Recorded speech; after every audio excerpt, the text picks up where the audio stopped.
Hi, Trevor here. This is I know this episode's a bit late. I was flat out yesterday, and we hope to interview one of my friends who's been part of the project because he's part of a important and impressive organisation.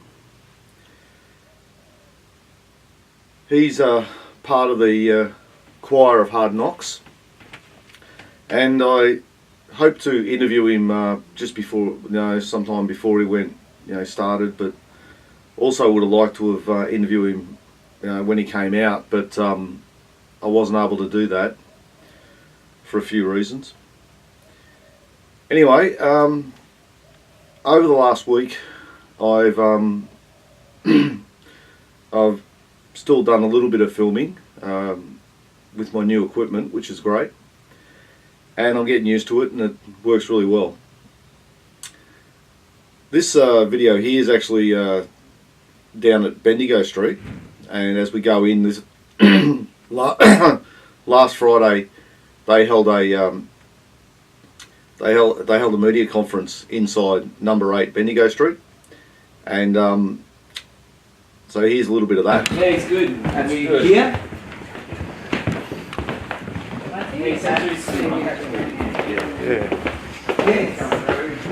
Sorry, there's no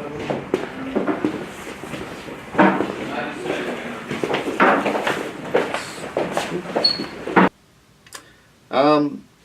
Also did a bit of a night shoot. I'm not sure where I'll use it or what I'll do with it, but here I am standing on Bendigo Street. It's about 7 o'clock on Saturday night. I just thought it was interesting that basically the message I was trying to convey is that this could be any street in suburbia, and it doesn't, there's no difference between Bendigo Street and the next street and the street after that, except that in that street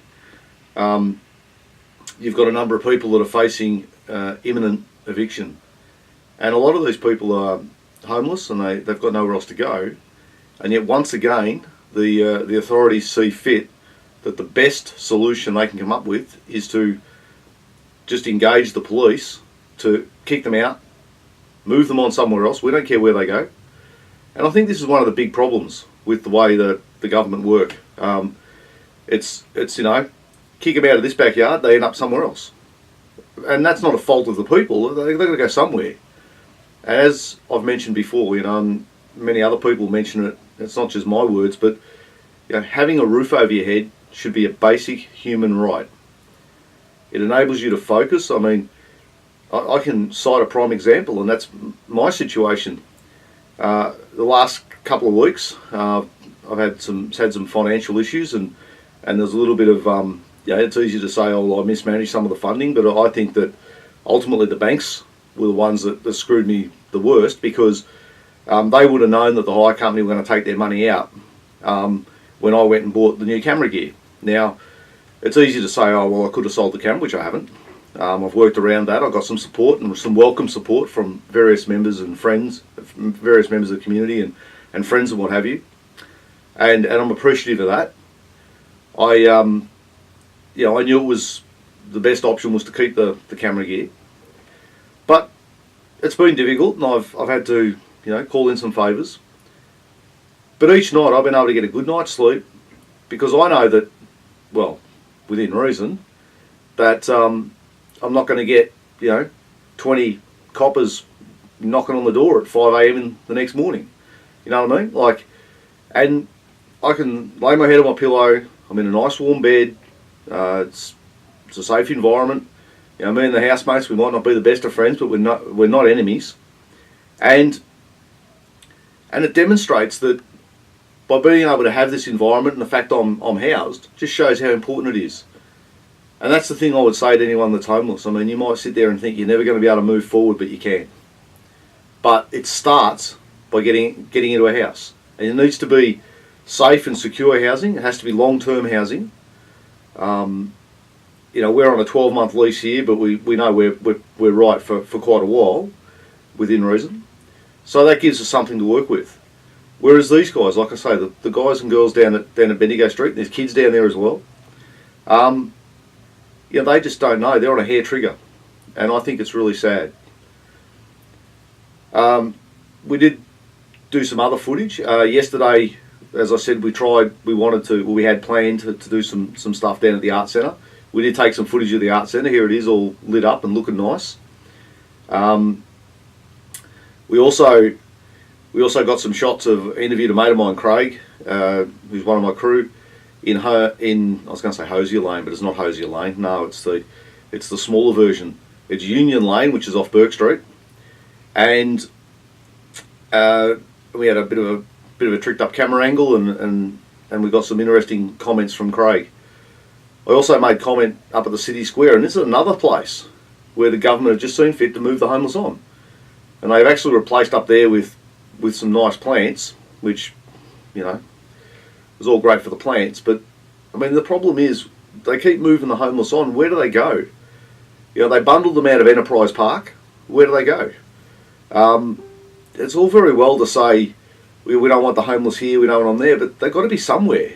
I mean, these are people, they're human beings. They've got dreams and ambitions and skills, and they're just trying to make the best of a very tough situation.